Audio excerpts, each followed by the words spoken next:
10% luck, 20% skill, 15% concentrated power of will, 5% pleasure, 50% pain, and 100% reason to remember the name. Hey guys, it's Thursday, and this week we're talking about what we would be if we weren't writers.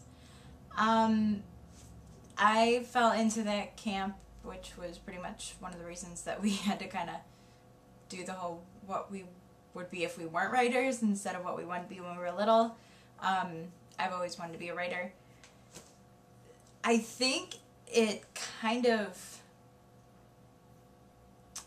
The appeal to writing to me is that you kind of get to decide it's like your own business. And when I was younger, I was definitely an entrepreneur. I often roped my sister and friends in the neighborhood into all of my super fun little schemes for starting businesses. We had an amazing puffy painted t-shirt company for a few weeks. We also live on the lake, so for some reason we thought it would be smart to sell potato bugs and inchworms to the fishermen. We're like 3 streets over from the lake and not near any fishermen. We couldn't figure out why no one was buying our potato bugs and inchworm bait, but that one didn't last very long.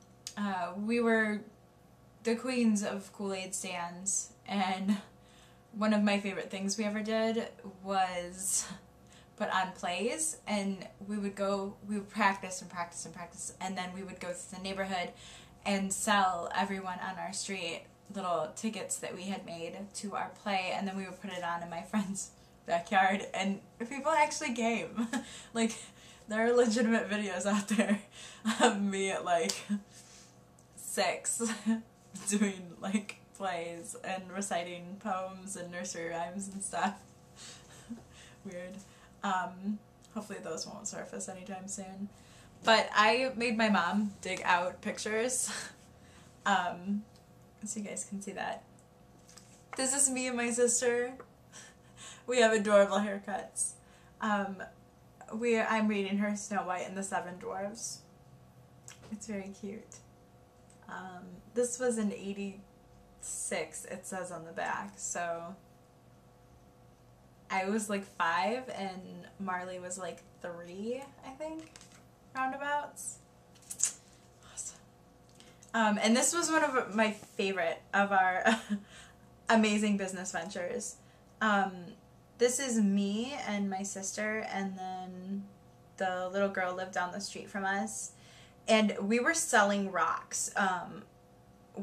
Like I said, we live by the lake, so we would go down to the lake and get all these rocks and bring them back and paint them pretty colors and sell them around the neighborhood for people in their gardens and, you know, decoration. We actually made like $40 selling our painted rocks. All of our business ventures were made decent money, and we just kind of kept cycling them into other things. And of course, being kids, I think we bought a lot of candy and typical summer things. Definitely some water balloons were purchased with that money. But yeah, I always wanted to kind of run my own business and do my own thing, and it was never really... I never really knew what I wanted to do, but I knew I didn't really want to do something that wasn't on my terms, I guess you could say. I was a strange child. Yeah. So, I have to get going because I have to go to my awesome book club. If you're in the Cleveland area, or you're willing to drive to the Cleveland area, we have an awesome book club that meets once a month. So definitely send me a message and I'll give you the info for that. I will talk to you guys later. Bye.